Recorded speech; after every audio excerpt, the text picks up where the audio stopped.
Baker, kita ketemu lagi. Kita akan membahas khusus hari ini, banyak permintaan ya tentang cara mengemas kue kering. Pernah dibahas ya, pernah dibahas, tapi mungkin masih belum beberapa yang paham. Jadi di sini akan diperdetil lagi.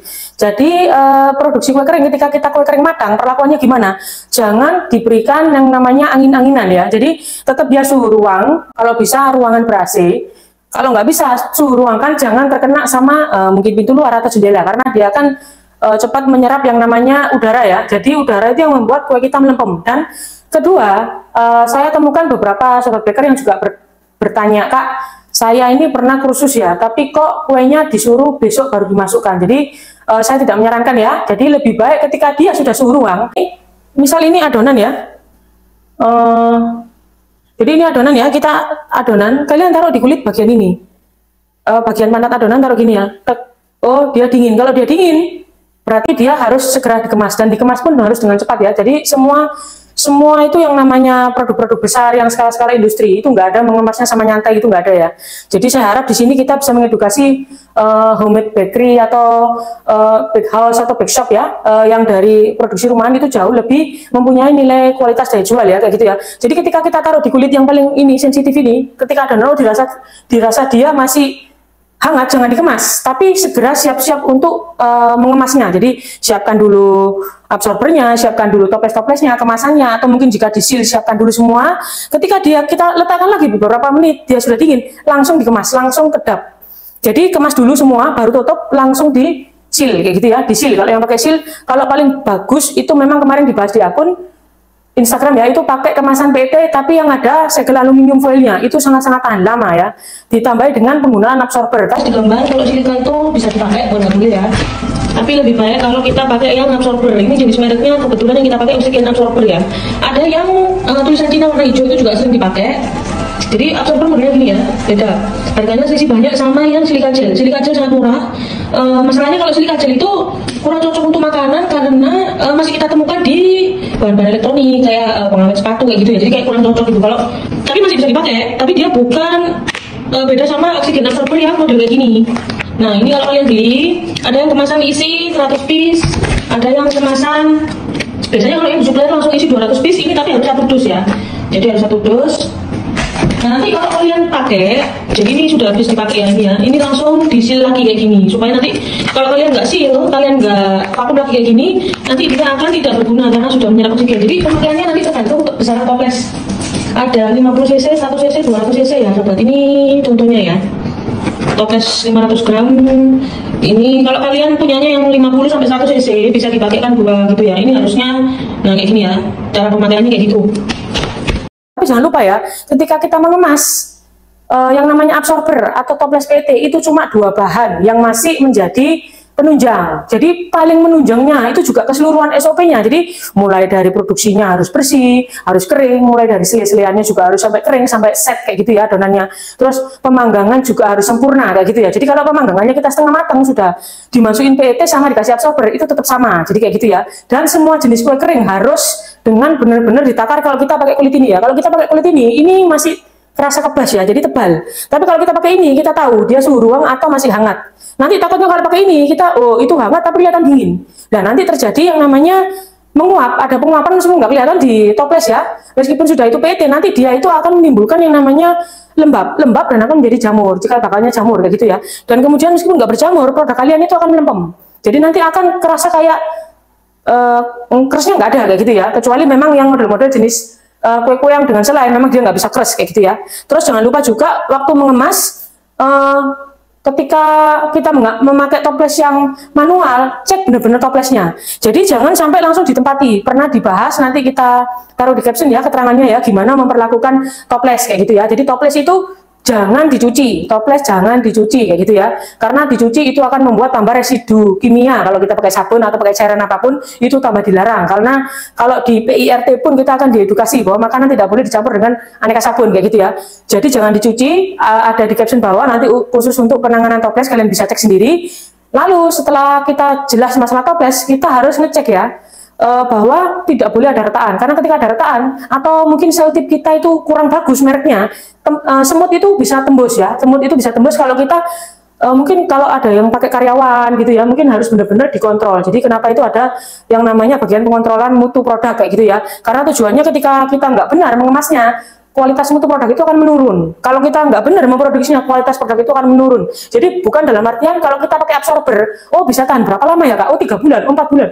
Itu semua menurut keseluruhan produk standar yang harus kalian kerjakan. Jadi yang paling tahu siapa ya? Kalian sendiri kayak gitu ya. Ketika kita memang benar-benar sudah menyesuaikan SOP, ya sudah. Karena kemarin juga ada murid yang namanya ini kan juga lagi event lebaran ya.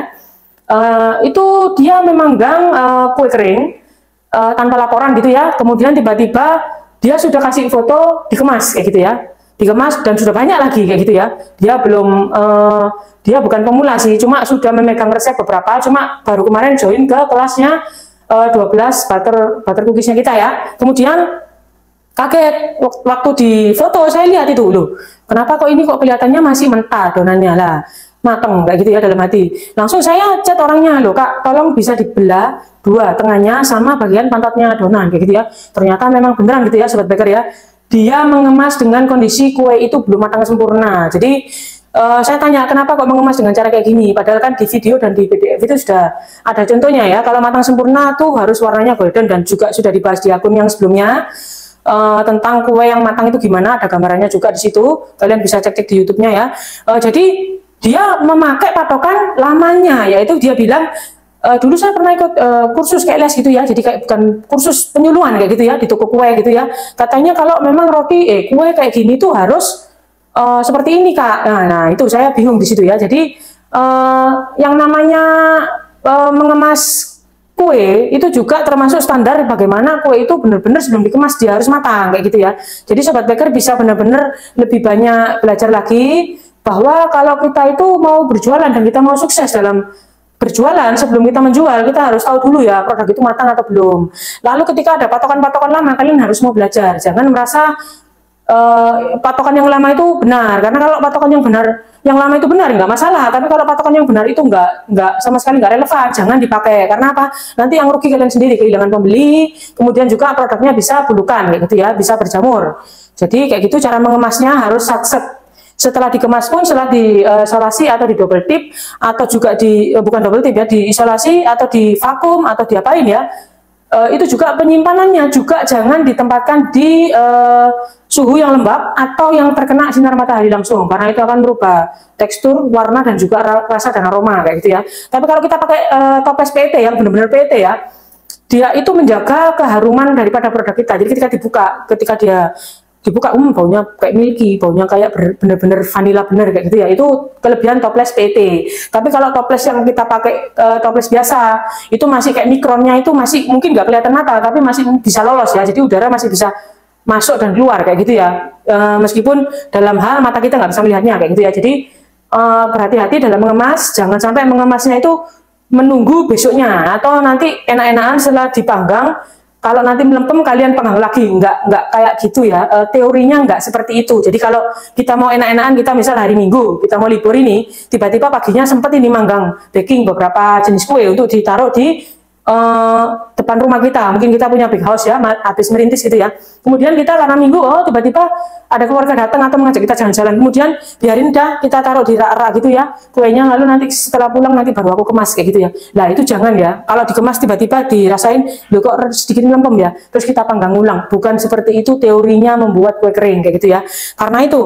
Karena akan berbeda, kue kering yang diolah dengan benar dengan yang sembarangan itu akan kualitasnya sangat berbeda. Jadi diharapkan di sini ketika kalian mengemas itu satset harus suhu ruang, meskipun itu jenisnya putri salju atau snowball harus suhu ruang. Juga termasuk lidah kucing, banyak yang DM, Kak saya dapat info katanya tetangga saya, katanya guru saya mengemas lidah kucing itu hangat-hangat Kak supaya dia nggak melempem, ya tambah melempem kayak gitu ya. Jadi khusus lidah kucing dia memang sangat-sangat vital ya, kuenya kan dari mereng kayak gitu ya, dia cepat menyerap kelembapan udara sekitar. Jadi benar-benar setelah dilepas dari loyang kalian harus pakai kertas merang kayak gitu ya, untuk membuat dia nggak nempel pada bagian apapun kecuali kertas itu sehingga dia kering. Setelah itu secepat mungkin, karena kalau lidah kucing hitungannya benar-benar menit ya, Bahkan kalau kita pakai yang ruangan terbuka itu sangat cepat sekali melempem lidah kucing. Jadi kayak gitu ya. Tapi ketika kita mengelola dengan benar, maka bisa keras sampai 1 bulan lidah kucing itu ya, kayak gitu. Jadi juga snowball, bukan dalam artian hangat-hangat terus dikemas, nggak boleh ya. Karena kemarin banyak murid yang pakai patokan lama, snowballnya hancur semua karena dia kemas setengah matang, setengah hangat juga dimasukin kayak gitu ya. Jadi di sini kita belajar, kita berbagi info dari kesalahan dan kegagalan kita sendiri, dan juga beberapa daripada para murid yang melaporkan dulunya saya diajarkan gini-gini bla bla bla kayak gitu ya. Jadi tidak ada yang namanya mengemas kue kering dalam keadaan hangat, jangan ya, harus suhu ruang. Tapi jangan melebihi terlalu banyak kena angin, itu namanya sudah lempem, jadi nggak bisa ya. Jadi kalau ketika kalian mau produksi kue, tolong ingatkan bahwa waktu itu harus sampai kue itu dikemas dengan baik dan benar, jangan ditinggal. Kecuali kalau adonannya masih adonan mentah, kalian simpan kulkas, itu pun tidak berlaku bagi semua adonan. Karena ada misal jenis resep di kastengelnya yang Yafood Signature itu ya, itu kastengelnya ketika dia didiamkan kena angin, dia akan semakin mengeras dan nggak bisa dibentuk, itu ada.